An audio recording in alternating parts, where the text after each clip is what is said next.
If you want a preview of the type of bullshit shenanigans that Republicans are about to pull in this November's midterm elections, you need to look at what happened in Texas last night. Basically, in Dallas and Williamson County, hundreds of people were turned away from the polling locations that they went to because of a Republican-driven change that required people to now vote at a specific assigned precinct instead of any precinct in the county as they had previously been used to. Most voters showed up at whatever polling location they were used to going to the past X number of years and were confused when they were turned away, and then they didn't know where to go. And coincidentally, the website that was supposed to tell them their assigned polling location crashed. So people in these counties waited in long lines to vote. People in our comments said that they were in line for almost 3 hours or more.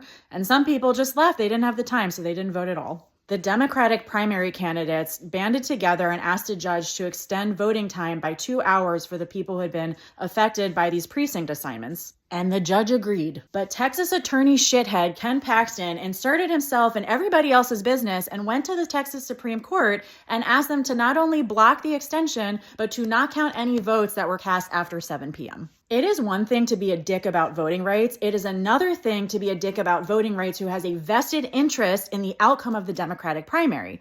What I mean by that is Ken Paxton himself is running for Senate in the Republican primary. So him deciding who gets to vote, whose vote gets counted and who doesn't, has a direct impact on who he will be running against in the general election if he wins the Republican primary. It's not just a big deal for Jasmine Crockett. It is also a big deal for voting rights in Texas because Republicans made this process unnecessarily confusing. They did not communicate the changes well. And then when the candidates themselves tried to correct the situation, the Republican Attorney General, who is running himself in this race, blocked the extension. There are a lot of really bad takes about this online, but I have to say the worst take that I saw was that instead of blaming this as a system failure, people started blaming Jasmine Crockett.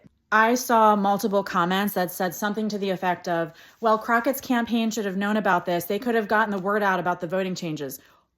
Excuse me?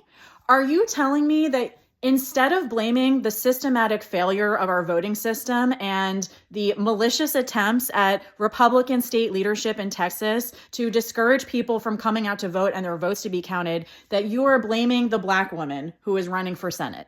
Is that what we're doing? That's really what you're choosing to do right now? If that is your response to what happened last night in Texas, you are entirely missing the bigger picture here, which is that this was a warning. This was a warning that if this is what Republicans are willing to do in a state primary, they are willing to do much worse in the midterm elections. And November is closer than we think.